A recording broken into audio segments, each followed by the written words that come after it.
watching the CramerSez Project. Global news with local views. From the halls of Congress across the nation and around the globe. You're getting the latest news and conservative views. You're watching the CramerSez Project. Global news with local views. CramerSez returns after this message from our partners. Learn how you can save up to 70% on your healthcare costs with just one click. Visit CramerSez.com/impact for complete details. That's CramerSez.com/impact. The CramerSez Project is back. with global news and local views. You're watching the CramerSez Project. You're watching CramerSez. Woo! Thank God. Friday is finally here. We are 3 days out from the election. Welcome to the show. My name is Kramer. This is the CramerSez Project. Let's get into some of the top stories going on right before we get into our stories for tonight.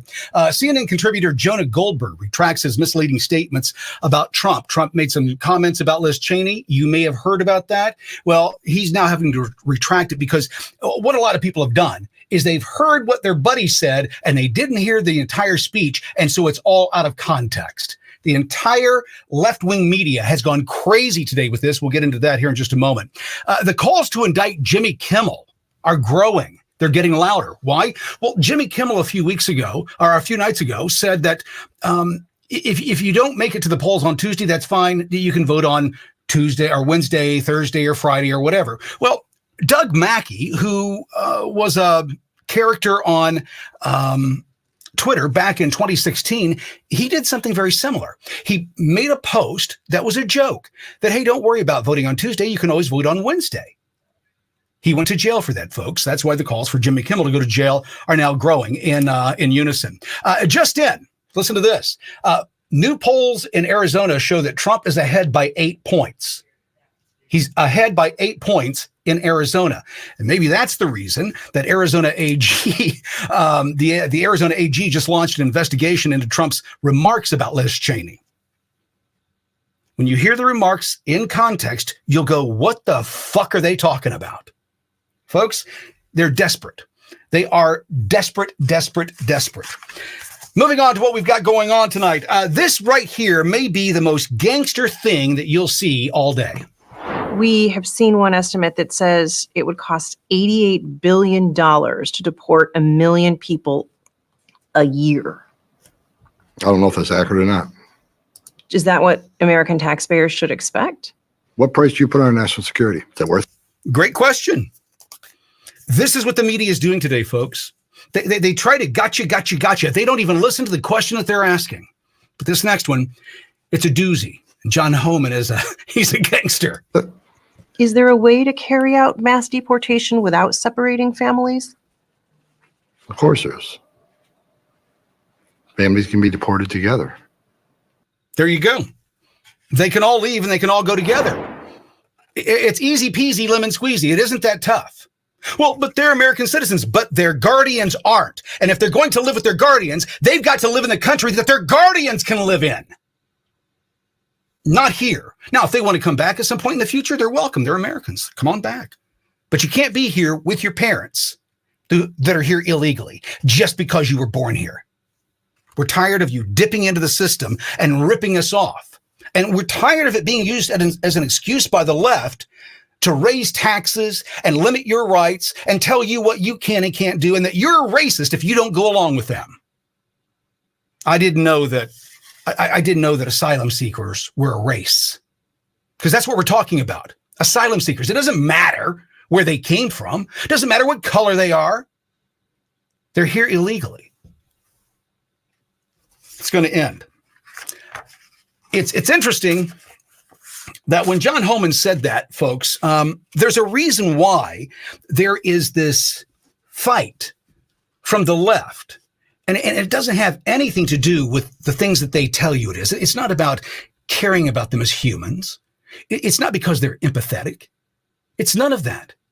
It's about money. Debbie Wasserman Schultz spells it out clearly right here. When Arizona did the same to their immigrants in their state, he's going to devastate our economy.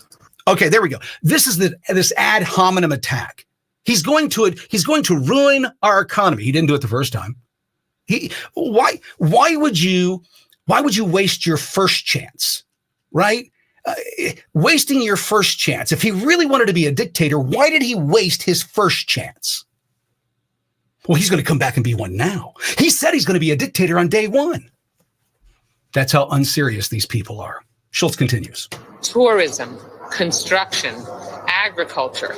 I mean, you're going to have vegetables rotting in the fields. You're going to have construction sites that will lie dormant, or certainly will struggle to get workers to be able to help make sure that they can make progress. The tourism and restaurant industry in particular, rely on these workers.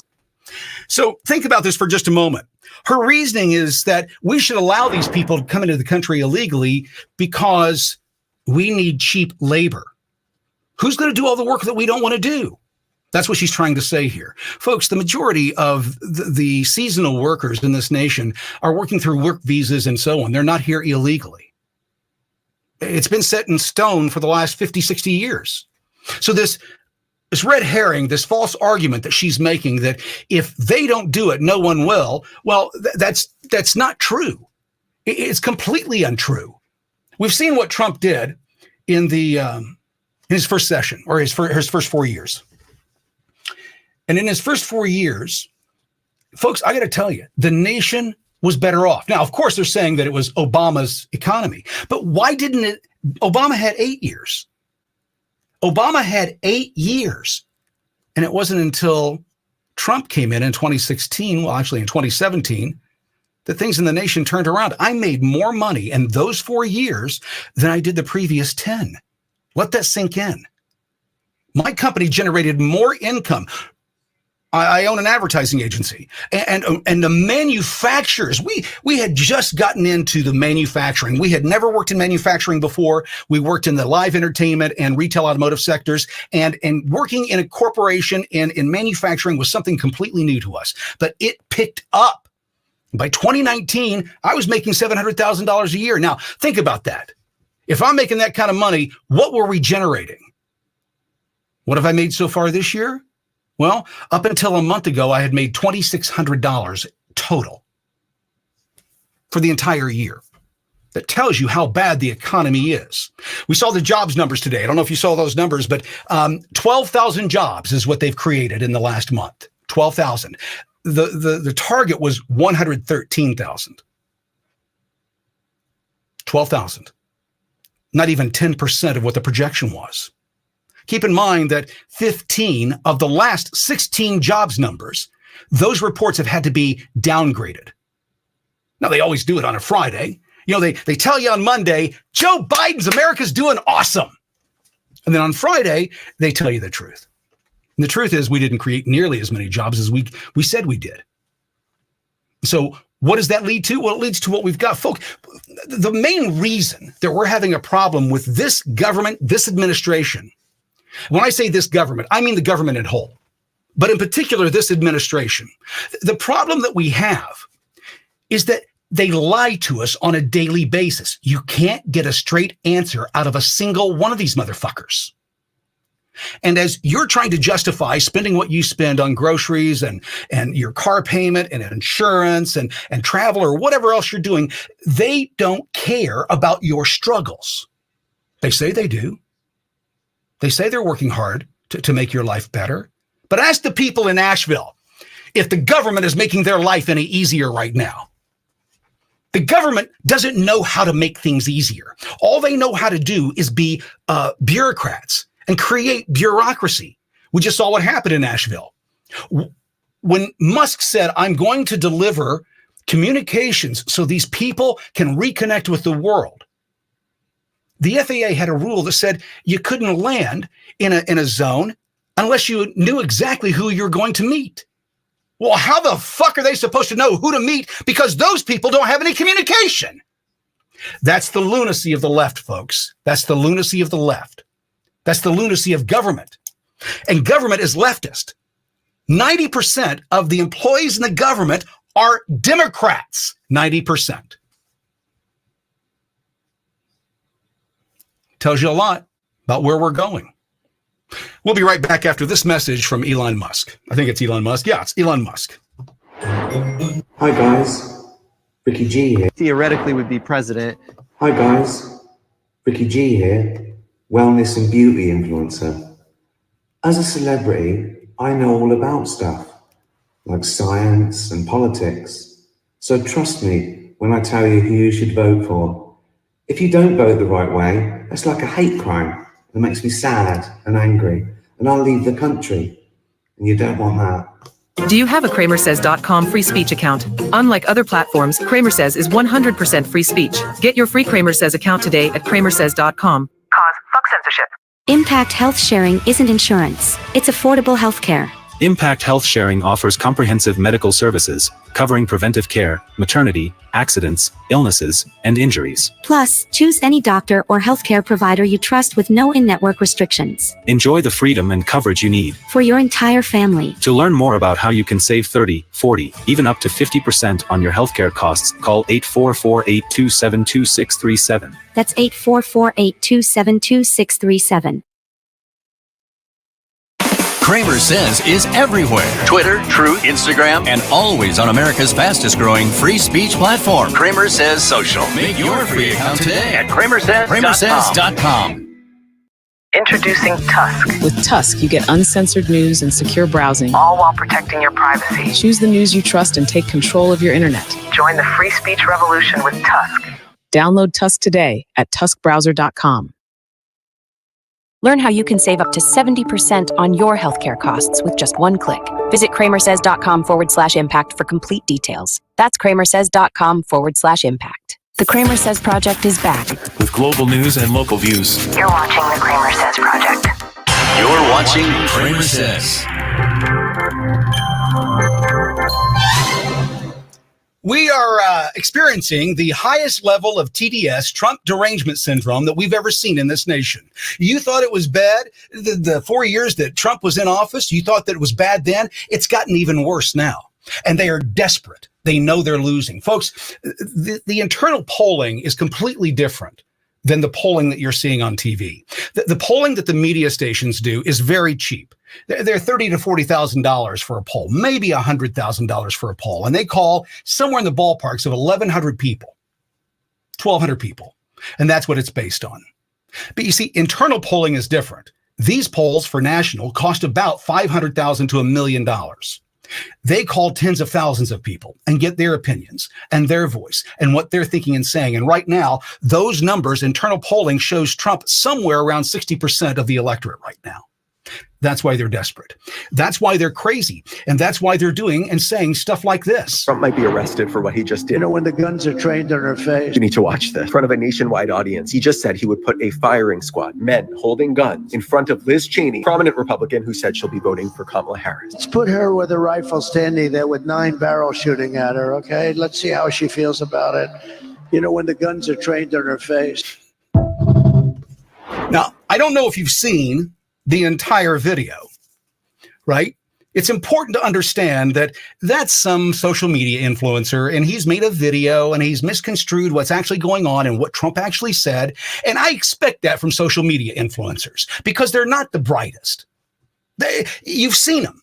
They come on and they say one thing one day, and then when you counter them on it, they never answer. They kowtow. They won't answer you when they know that they're wrong. Well, they're wrong here. But not just the social media influencers, guys. It's CBS News. They jumped in on the bandwagon too. Presidential election, of course, is our top story, with former President Donald Trump saying Republican Liz Cheney, who supports Vice President Kamala Harris, should have guns, quote, trained on her face. That's not what he said. In response, Cheney says Trump is, quote, petty, vindictive, cruel, and unstable. Both Trump and Harris right now are trying to court Latino and women voters in Sunbelt states. So you heard what he said. What this news anchor said is that Donald Trump said that Liz Cheney should be put in front of a firing squad. That's not what he said. The context of the conversation was Liz Cheney is a war hawk. She wants to go fight everybody, but she doesn't want to do it with her. She doesn't want to do it herself. She wants to send your sons and daughters there. That's what Trump was talking about. What he was saying was, if she really wants to fight that bad, then get a gun and go to the battlefield and see how it feels when you've got 9 guns pointing back at you, shooting at you. This is exactly what Trump had to say. 2016, the leaders and heroes of the Republican Party were the Bush and Cheney families. And is it weird for you to see Liz Cheney, that'd be Dick Cheney's repulsive little daughter, running against you with Kamala Harris? Well, I think it hurts Kamala a lot, actually. Look, she's a deranged person. The reason she doesn't like me is that she wanted to stay in Iraq. She wanted to stay. She wants to, tough person. People get killed all over. She's real tough, right? They're not the tough people. Don't forget, I went against her, and in her state, which is a great, beautiful state, she lost for Congress with the highest number in history. There has never been a congressperson that lost by almost 40 points. And the reason is because if they were ever in that situation, they'd quit. And she lost. She was beaten by a tremendous person, actually, tremendous, that I backed fully. But the reason she couldn't stand me is that she always wanted to go to war with people. I don't want to go to war. She wanted to stay in Syria. I took them out. She wanted to stay in Iraq. I took them out. I mean, if it were up to her, we'd be in 50 different countries. And, number one, it's very dangerous. Number two, a lot of people get killed. And number three, I mean, it's very, very expensive. That's why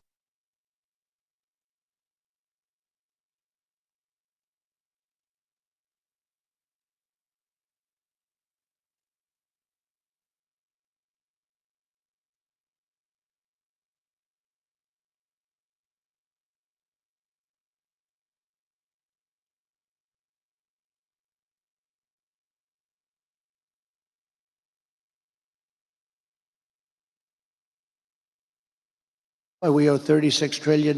We go, it used to be you go to war, to the victor belong the spoils, right? In other words, if you beat a country, you own that country, you take the oil. We go to war, we bomb the crap out of it, and then we leave. It's almost like, what are we doing? What's going on? We bombed the whole Middle East, and then we left. What did we get? We got nothing. We destroyed. I mean, we bombed the hell out of everything. When they took out Iraq for 1,000 years with different names, you had Iran and Iraq, similar powers. They were the two big ones. And for 1,000 years, they would fight each other this way, this way, this way, then they'd rest. This way, then they'd rest. They were a self-check. Then one day we go in and bomb the hell out of one. We destroy one. And then all of a sudden, Iran has the whole Middle East to itself. And by the way, right now, Iran has Iraq. Iraq is like a subsidiary of Iran, all right? We did so many bad moves. And her father was it. Her father I was very critical of her father for years. I'd never met him, but I'd say anybody that went into the Middle East I thought was stupid. And they say, convinced Bush, he was another beauty. But he supposedly convinced Bush to go in, him, Bolton, and some other lightweights, convinced them to go in. Let's go into the Middle East and destroy the whole place and kill millions of people.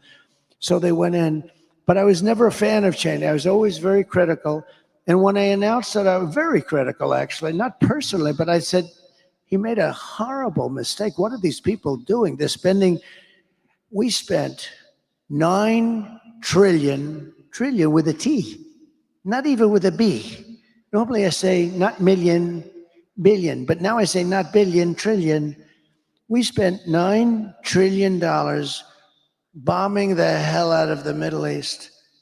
And what the hell did we get other than lots of dead people, including our people? We got nothing. So I was very critical of him. And then I announced I was running, and I was shocked that he was one of the first people. He endorsed me immediately. I said, that's amazing. But he had something that was very interesting. He had Scooter Libby. I mean, these are little stories that are interesting. Scooter Libby was a man that could have done great destruction to Bush, and they left him behind. He was given to the prosecutors. They prosecuted him rather violently. And he was almost like a sacrificial lamb. And as somebody that knows a lot about what's happening, I said, you know, if I were ever president, I'd do something with that guy. That guy got treated very badly, Scooter Libby. And when I became president, I actually called Dick Cheney. I said, let me ask you about Scooter Libby. He was best friends. He was begging Bush to give Scooter Libby a pardon, but Bush didn't have the courage to do it. You know, it takes courage to give a pardon. It does take a certain courage because the press comes after you, et cetera, et cetera. And he didn't have the courage to give him, he should have given him a pardon, but he didn't have the guts to do it. But Scooter, and what happened is Dick Cheney, for years, for a long time, hated Bush. And don't let anyone tell you, he hated. He said, you don't leave your wounded behind. And I understand that.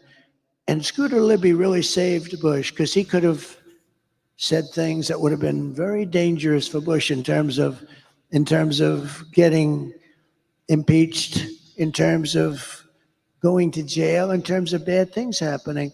But Scooter Libby didn't do that. And in all fairness to Cheney, I give him credit for this. He was very loyal to him, but he couldn't get Bush to do what he should have done. I came into government and I did what they should have done. They didn't have the guts to do it. I did it. And Scooter Libby was pardoned. I gave him a pardon. And I never met Scooter Libby, by the way. Never talked to him before that. And I got a call from Scooter Libby after I did that. And he broke down in tears, thanking me so much. And then Cheney called me and he said, that was so incredible what you did for Scooter Libby, because he was really on Scooter Libby's. Scooter Libby took a lot of heat and took all of it and didn't say anything to Bush or Cheney or anything else. Could have done it, I know, because you have guys that do that, and you have guys that lie, which is worse, right? But you have guys that do that. But he was very loyal to them, and he suffered greatly. I released him. Cheney called me. He said, it's one of the nicest things I've ever seen done in politics. I said, look, I've heard for years he was treated unfairly. I've heard for years that Bush should have given him a pardon. All I did is do something that somebody else should have done. And Cheney was he said, I really want to thank you. He said, now I'm so glad that I actually endorsed you. It's amazing, but that you would do this. And I didn't speak to him about it. But then, go a couple of years forward or go now, and I don't blame him for sticking with his daughter. Here we go. His daughter's a very dumb individual, very dumb. She's a radical war hawk. Let's put her with a rifle standing there with 9 barrels shooting at her, okay? Let's see how she feels about it. That's the context. When the guns are trained on her face. You go to war, Liz. Hawks when they're sitting in Washington in a nice building saying, oh, gee, let's send 10,000 troops right into the mouth of the enemy. But she's a stupid person. And I'd have meetings with a lot of people, and she always wanted to go to war with people. So whether it's her... Folks, there you have it. That's the full context of what Trump had to say. That's what he actually said. Not what they're telling you he said. Not the lies that they're telling you. By the way, they're telling you the truth. They're not telling you a lie. They're telling you the truth in such a way that you'll believe a lie. That's how deceitful and how bad it is. But the nation is catching on. We're smarter than that. We understand what's going on here. We fully get it. Eyes are wide awake. And that's why this is an issue for the Kamala Harris campaign. Theoretically would be president if it was up to this room. I voted for Donald J. Trump because I want America to get back to normal. Kamala Harris is both the way we rescue our democracy from the brink, and she's actually got great policies. I wrote undecided because I feel like the politics that we are dealing with is very unethical in our nation. Since what I vote isn't going to matter that much, I'm not going to give that little piece that I have to people that I know are going to abuse other people with that power. I think I do not respect Donald Trump enough to let it ruin my family any longer. Too big to rig, make America Palestinians like myself have felt disenfranchised by the Democratic Party. Horse for Harris, lady boys for Trump. I am currently undecided because I think Kamala Harris needs to run on more progressive policies. I honestly don't understand why she continues pandering to the right. Just being around everybody, everyone's at each other's throat, and I just don't believe that I support either group. He's selfish, he's racist, and he wants to make money. And in his quest to expand himself, he will inevitably also make the country a better place. She was the most influential vice president ever. She had the most tie-breaking votes of any vice president ever, so I support her because of her effective policy. If it was up to this room to choose the next president of the United States, this is how the votes would break down. Trump would receive 25 votes. Harris would receive 23, which means Trump would be the next president of the United States.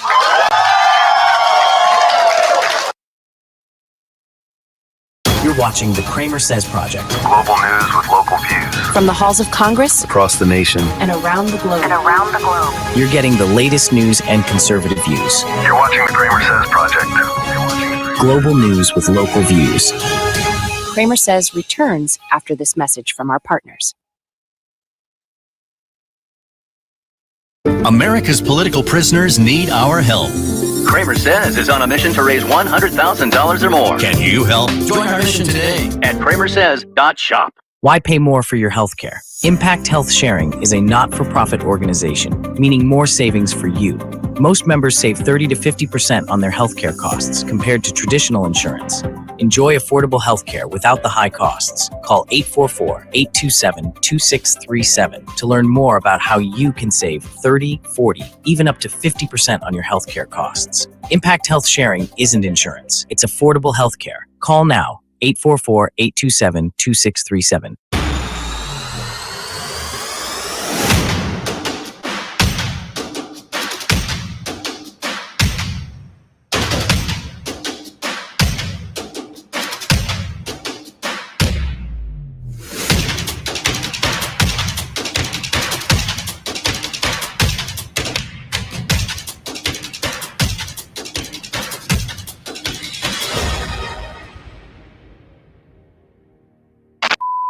Learn how you can save up to 70% on your healthcare costs with just one click.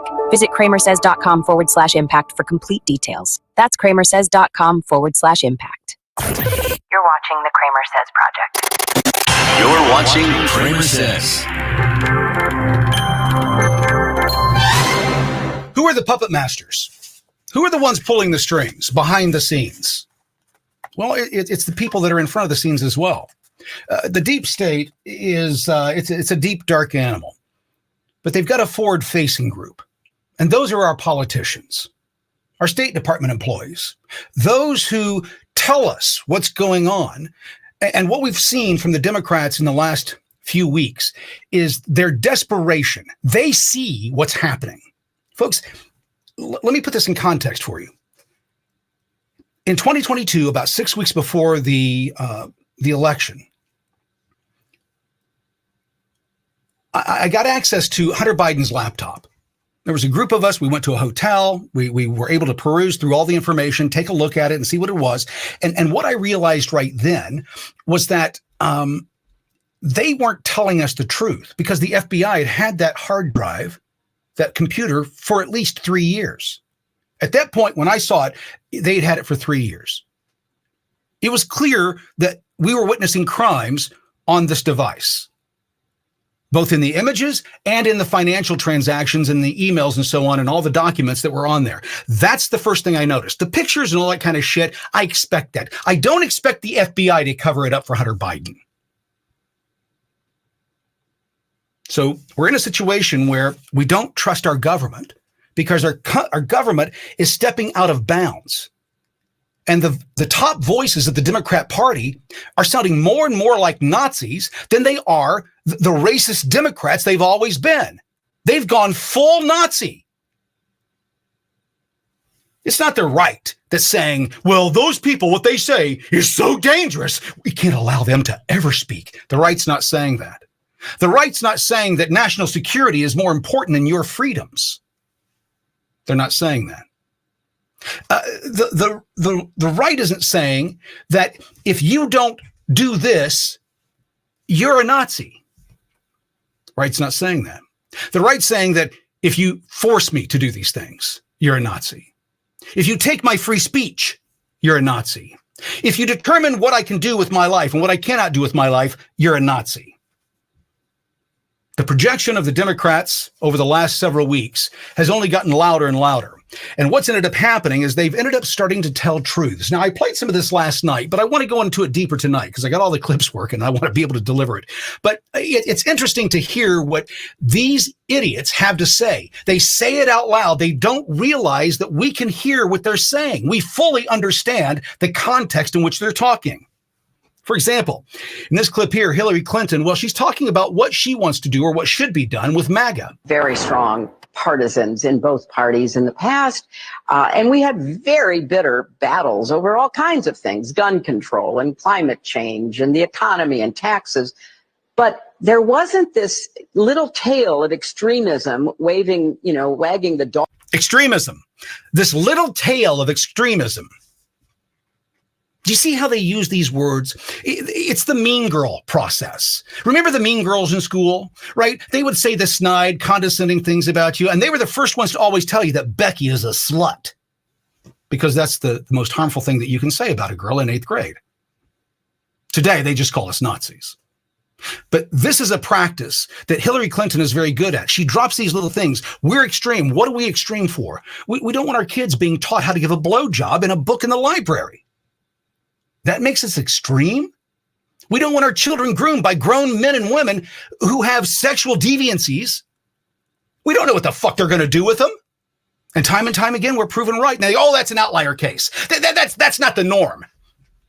I have to assume it is. You have to prove it isn't.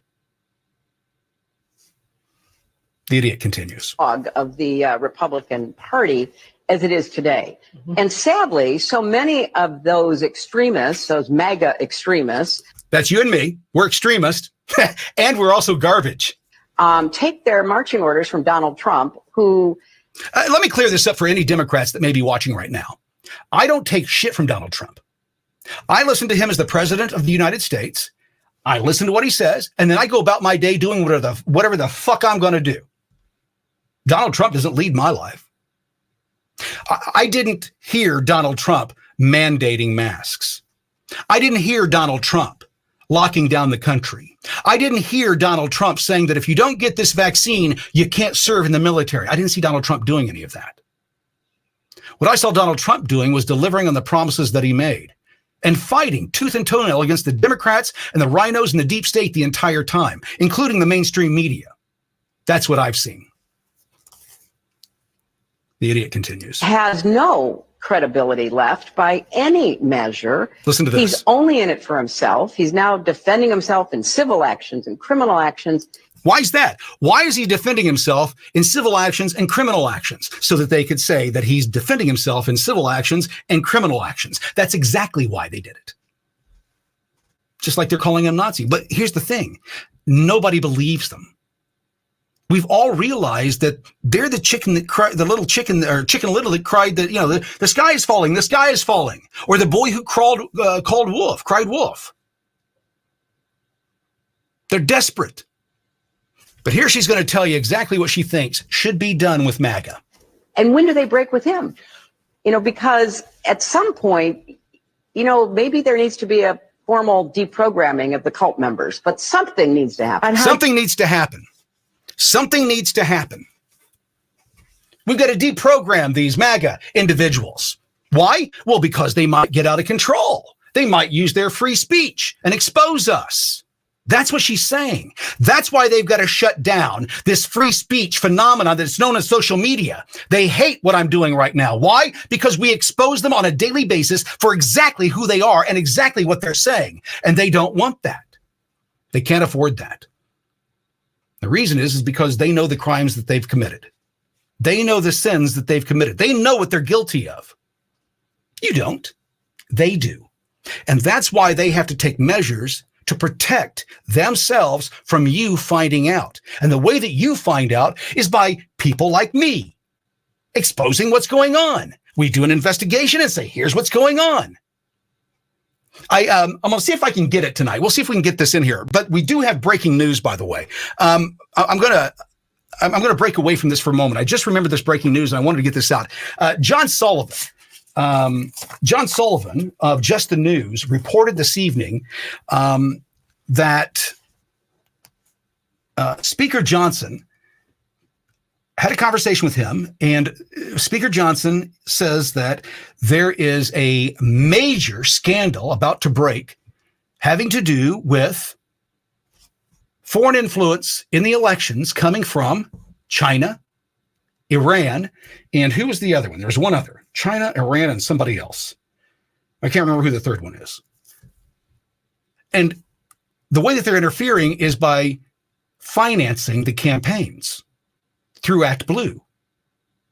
If you remember a few months ago, or about a year ago, actually, I went and knocked on doors. I worked as part of the joint investigation that James O'Keefe was doing at the time, and I was doing it for the Gateway Pundit, and went door to door and knocked on people's doors to find out if they had actually given the hundreds of thousands of dollars that the FEC says they gave, and Act Blue says they gave. Showed them the document. Did you give this much money? I'm showing them the FEC report. They're taking a look at it and saying, no, I didn't give that much money. That's what John Sullivan broke tonight. Let's go to the next piece here. Sorry about breaking in like that, but I want to make that my wife brought me a note and said, hey, don't forget this. And so I just wanted to get it in there before I forgot it. With that being said, what's this here? Oh, Just the News hasn't reported that yet. It's only on X. Sorry, it's not on Just the News. It's just it's. I'll get the video so that you can see it. I'll pop it up here in just a bit.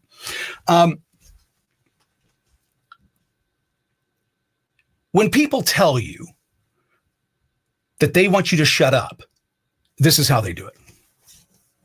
When people tell you that you're getting out of your lane, you're moving out of your lane, this is how they do it. And why do they do that? Well, it's simple. Control. And if the platforms, whether it's Facebook or Twitter X or Instagram or TikTok, whatever they are, if they don't moderate and monitor the content, we lose total control. And it's not just the social and psychological effects, it's real harm. It's important for you to understand, folks. They're telling you exactly what they're going to do. They're telling you exactly what their plan is. Your free speech means nothing. Nothing at all. It's a hurdle for them. We're going to get to that here in just a moment. John Kerry says the same thing. John Kerry says that you shouldn't be able to do what you want to do. You shouldn't be able to say what you want to say because it stops the government from being able to do what they want to do. Our First Amendment stands as a major block to the ability to be able to just, hammer it out of existence. So what we need is to... Did you hear that? He wants to hammer the First Amendment out of existence. This is a man who at one point in his life put his hand on a Bible and swore to uphold your constitutional rights. And here in front of the World Economic Forum, he's advocating for you to lose your rights, that they hammer them out of existence. Folks, when rich, powerful people tell you what they're going to do to you, believe them. They are doing everything in their power to bring this to fruition. You have to understand that when they say that they're going to do it, they're doing it. It'll be to you to say no. That's what the bully always does. The bully always forces you to do what they want you to do. It's up to you to say no. I'm not doing that. Do you have the courage? Because it's not going to get any better, folks. It's not going to get any better. John Kerry is just one of them. Adam Schiff said the exact same thing. Adam Schiff said that your First Amendment rights are a hindrance to the government, of them being able to do what they do. That you dissenting against them, well, it's misinformation, disinformation. Listen, lies don't matter. The reason people believe the lies today is because they can't believe you. They can't believe the media. They can't believe their politicians. So when a lie is told, who knows what's truth? Because you won't tell the truth. We've got a severe problem in this nation, folks. We've got a severe problem that these former politicians are saying what they're saying about free speech, your First Amendment rights. The reason I'm hammering this tonight is because, and I have been for the last week, you need to understand your voice is the first way to tell the bully to fuck off. You do it by saying, I'm not doing that.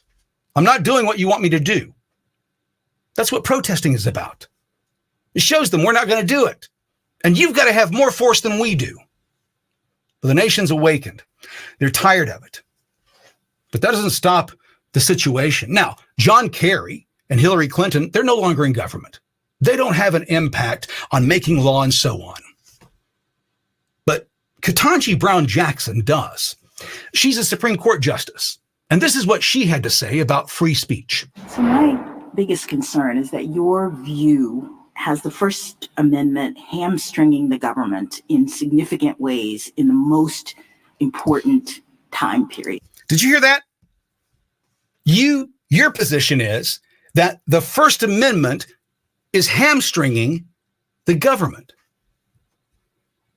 Now, she's going to go through her an explanation here. And before she does that, I want to set it up for you so you understand. So when you go into it, your ears are open to it. And you can hear exactly what she's saying. What she's saying, folks, in this piece, a Supreme Court justice, is that if the government deems what's going on as a danger, then you lose your rights. If there's a threat, you lose your rights. If there's an emergency, you lose your rights. Now, in a situation where you can lose your rights if there's an emergency, what do you suppose the government is going to be creating on a daily basis? Emergencies. So you don't have the power to speak. That's the only reason that they're doing what they're doing. She continues. What would you have the government do? I've heard you say a couple times that the government can post its own speech, but in my hypothetical, listen closely. This is not safe, don't do it, is not going to get it done. And so I guess some might say that the government actually has a duty to take steps to protect the citizens of this country. Whoa. There it is right there. To protect the citizens, we got to limit your rights. That's exactly what our founding fathers feared most. And this language coming from a Supreme Court justice, well, it's a little more than concerning for those of us who actually follow the Constitution. Are you paying attention to what she's saying here? What she's saying is if the government says there's an emergency, then you lose your rights. That's the most un-American thing that, well, anybody on the Supreme Court justice has ever said, as far as I'm concerned. Cannot manifest itself in the government encouraging or even pressuring platforms to take down. Pressuring platforms. That's coercion. You can't do that. The government can't go in and force somebody else to do something that they can't do themselves legally. It's illegal. They know it. But they're trying to justify it. And they're trying to explain it to you in such a way that they can continue to get away with it. But they're not getting away with it because we fully understand what they're doing, what they're saying. The Marxist continues. Can you help me? Because I'm really worried about that. Because you've got the First Amendment operating. Listen. In an environment of threatening circumstances from the government's perspective. From the government's perspective, there's a threatening circumstance. There's an emergency. And because of that, you should lose your free speech. That in the event of an emergency, the government can determine what you can and what you can't say, where you can and where you can't say it. That's what the Supreme Court justice is currently saying. If you aren't awake, this should waken you up. These are the people who guide your life. At the end of the day, when this law goes to court and somebody finally sues for everything, Ketanji Brown Jackson is going to stand on the side of the censors because she thinks that the government should have the authority to tell you what you can and can't say as a private citizen. We've seen what they do in emergencies. We see what they do when they're scared. It's not American.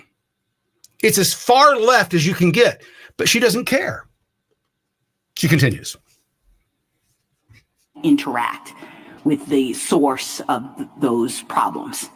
And Your Honor, I understand that instinct, and I guess what I tell you is that our position is not that the government can't interact with the platforms there. They can and they should. So He's right. Listen, if somebody is on Facebook or Instagram or Twitter or YouTube making threats or showcasing that they're harming someone or going to harm someone, yeah, go talk to them. But you can't censor what that person is saying. And that's not what we're talking about. You saw what happened during COVID. It was the test to see if they could get away with it. People were dying. We wanted information. All we got from the government were lies after lie after lie. And the mainstream media, who's making billions off the big pharma, they're doing the same thing. They've all got to go, folks. None of them can be trusted. Why? Because they don't agree with the First Amendment. They believe that if there's an emergency or if it's their ideology, you can't say anything against it. You got to go along to get along. That's what they're trying to say. And Ketanji Brown Jackson is very clear here. This lawyer, the attorney that is fighting this Murphy versus Missouri, listen to what he says here. And then listen how she comes back. He's saying, yes, in the case of an emergency, the government should go talk to these platforms, but it's up to them. There should be no pressuring. And they definitely can't mandate that they take anything down. That is a true violation. But even pressuring them is a violation. Dangerous issues for society and especially young people. But the way they do that has to be in compliance with the First Amendment. And I think that means they can give them all the true information that the platform needs and ask to amplify that. Right. And you're just saying that. I guess I thought when you say the way they do that is consistent with the First Amendment is that they have to show that they have a compelling interest to do what they're doing. In other words, you want us to take the line to be between compulsion and encouragement. And what we're looking at is the government can't compel, maybe they can encourage. I'm wondering whether that's not really the line. There she goes. What she just spelled out is the constitutional rule. That's what she just spelled out. I can come and ask you to remove your fence on your property. But if you don't want to, you can't. I can't compel you. She's saying that the government has the authority to compel people to limit speech of others. They're not limiting Facebook. They're limiting you. They're telling Facebook what you can and can't say. And then Facebook, because they want to do business in the U.S., says, okay, we'll go along with that. That's why we're at where we're at. That's why Twitter is such a threat. It's going to get worse, folks. It's going to get a lot worse. The next 3 or 4 days and then post, terrible in this nation because of these people. Because they want to be able to tell you what to do with your life. And they don't want you saying anything in return. Shut the fuck up. That's no different than King George. Nothing has changed. This is 1775 all over again.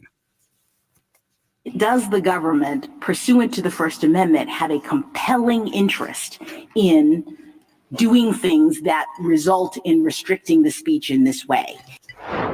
So we want to restrict your speech. Please justify why we shouldn't. That's what she's saying. That's a Supreme Court justice. That should scare the shit out of you. It really should. Free speech laws or free speech cases that come in front of her, how do you think she's going to side? Do you think she's going to side on the side of the Constitution? Or do you think that she's going to side with the ideology of the left?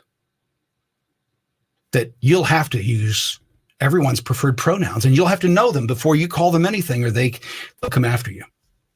You don't believe me? It's already happening in Great Britain. It's already happening in Canada. These laws have been enacted in Western nations across the planet.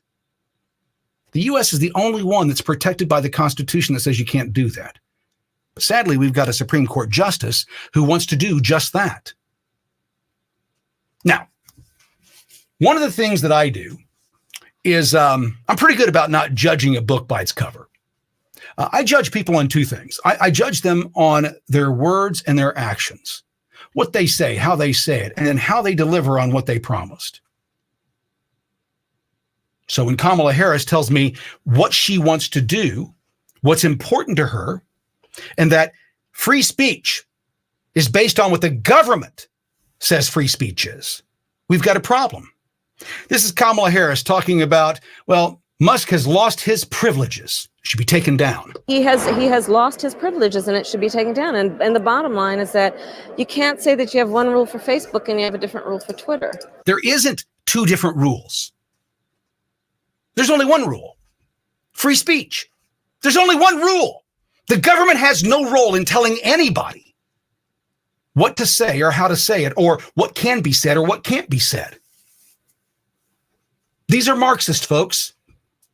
It's time to understand that we are at the brink in this nation. This woman wants to limit everything in your life. She wants to have the government attack you.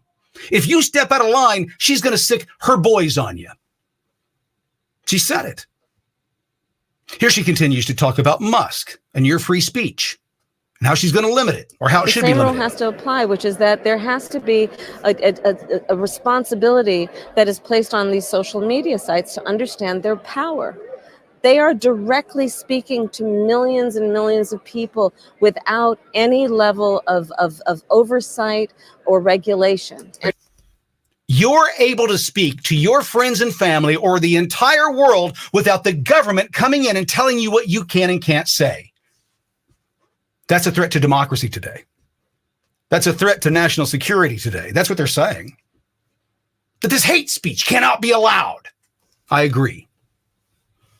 I agree that the hate speech can't be allowed. I'm done with it. Like when you called us garbage or deplorable, or the lies that you told us during COVID, or the lies that you've told us about what you're doing in Ukraine, or the lies that you told us about the biolabs. Remember, there were no bioweapons labs in Ukraine, and then whoop, suddenly there were. Victoria Nuland had to say the truth. Yeah, we've got bioweapons labs there. All they know how to do is lie.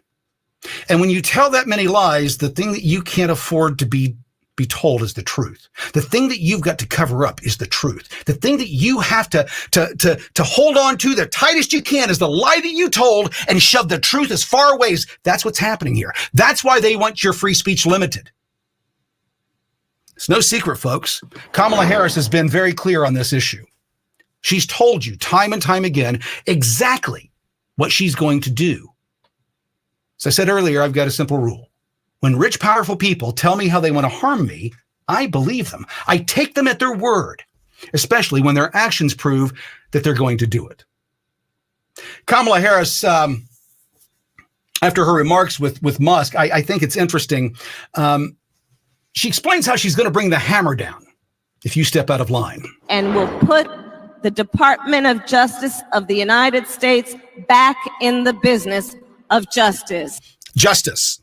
We've seen the DOJ's justice. Peter Navarro in jail. Steve Bannon in jail. The lawfare against Trump.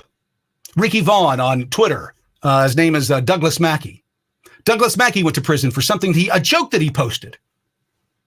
If they get their way, folks, Kill Tony's remarks about Puerto Rico at the Madison Square Garden event, those comments would put him in jail based on what they're talking about. But based on what they want. The fundamental right of a free human is their free speech. They know that. That's why they're attacking it first. They've got to take your voice before they can take your guns. Why? Well, because when they take your voice, who are you going to complain about or complain to when they take your guns? They got to take your voice first. She continues.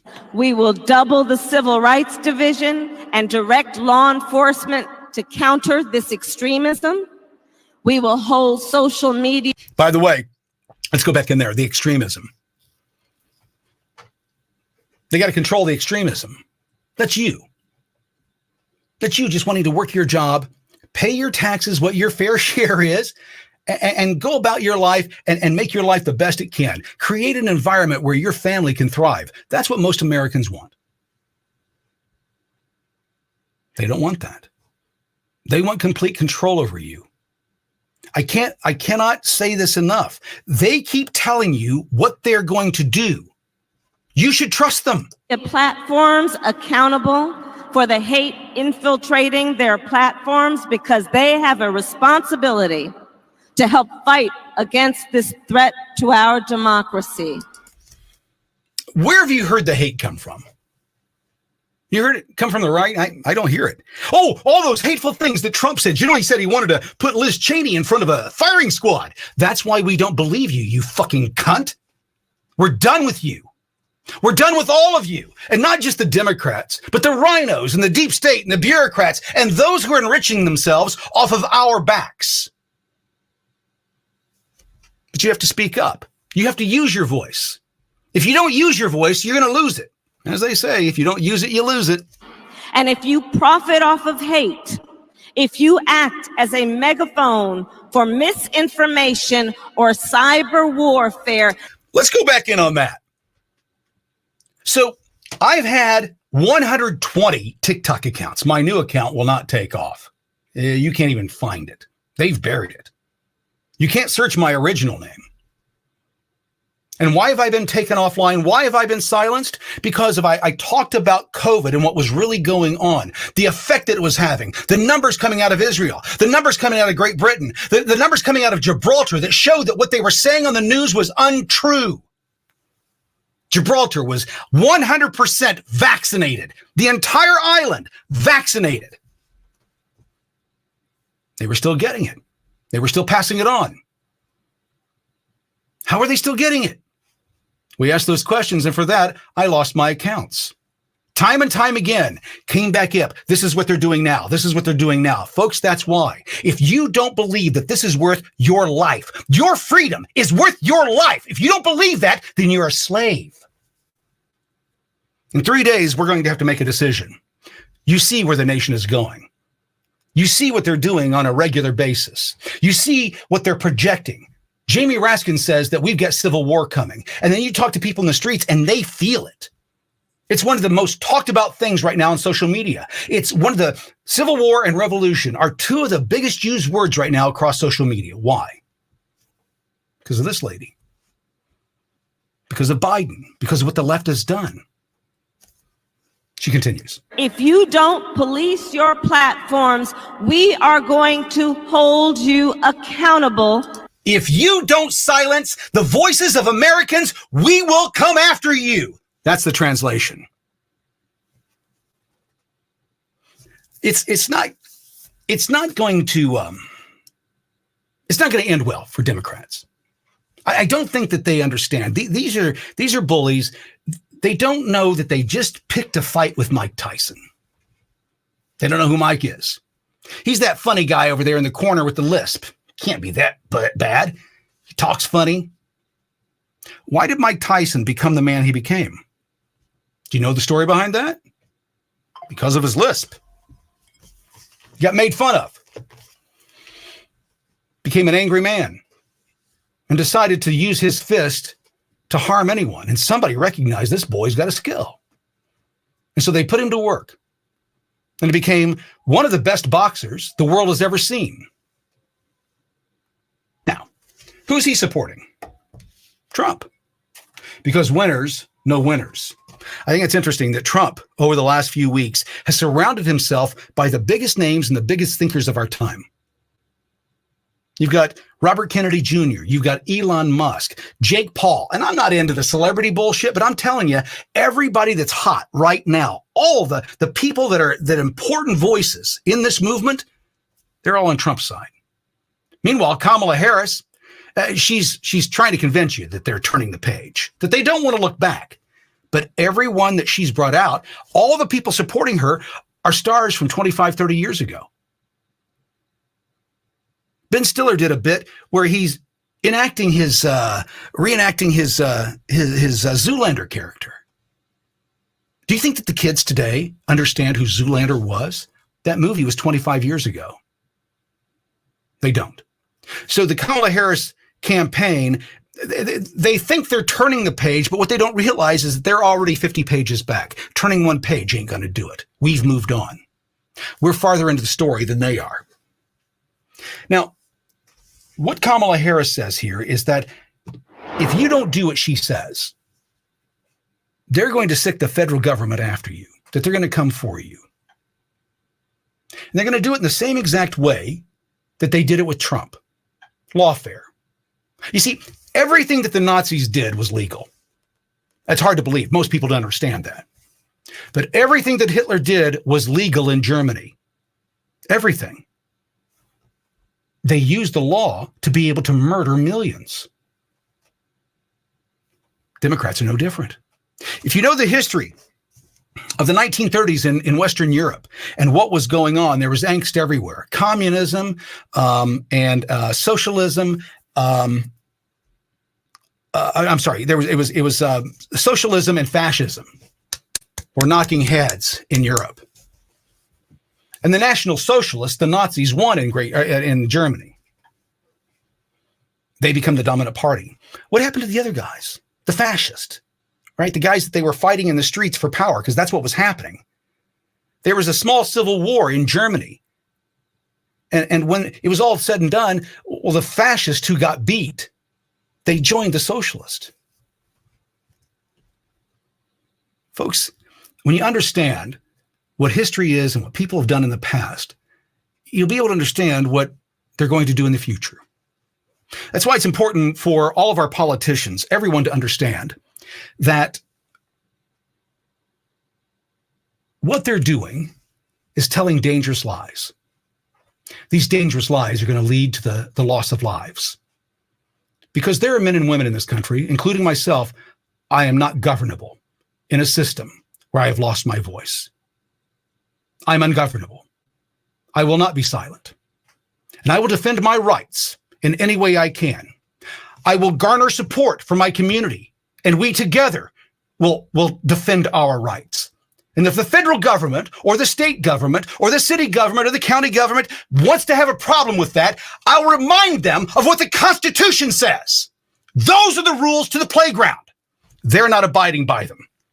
And because of that, well, Mike Benz, who's a State Department employee, former State Department employee, who has a unique insight into these issues. He's studied them for years. He's predicting this for the future. Is your sense that on, say, January 20th, if Trump does win clearly in the election, is your sense that on January 20th, Trump will be inaugurated or no? This period between November 5th and January 6th is going to be extremely intense. If Trump wins, my sense is that you will see street paramilitary, left-wing / never Trump, right even potentially. You're going to see this sort of summer 2020 style riot force start to break out on the streets. The media is going to portray them as pro-democracy groups who are protesting the illegitimacy of the Trump Electoral College victory. So that's going to shut down the country. It's going to start terrorizing people. It's going to start preventing people from being able to communicate. You're going to see pressure put on the social media companies, extreme pressure put on by the Justice Department, put on by the advertiser networks. You're going to see this crisis response. It's going to feel like this country is, it's going to feel like the day after January 6th for 2 months if Trump does indeed win the Electoral College, in order for them to prime the pump for their extraordinary actions on January 6th.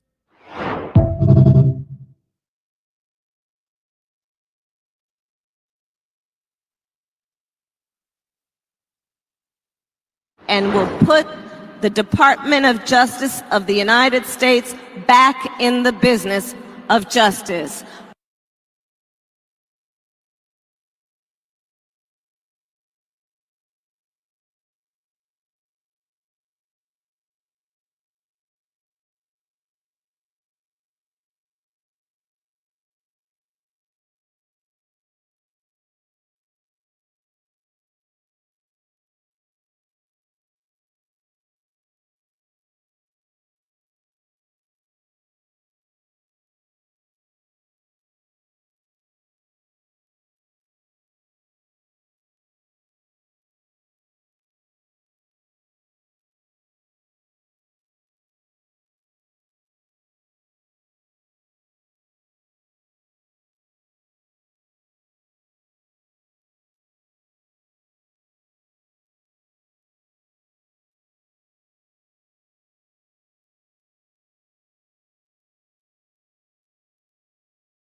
Thank you for watching Kramer Says Live. This concludes this broadcast. Please follow, like, and subscribe to be notified the next time The Kramer Says Project goes live.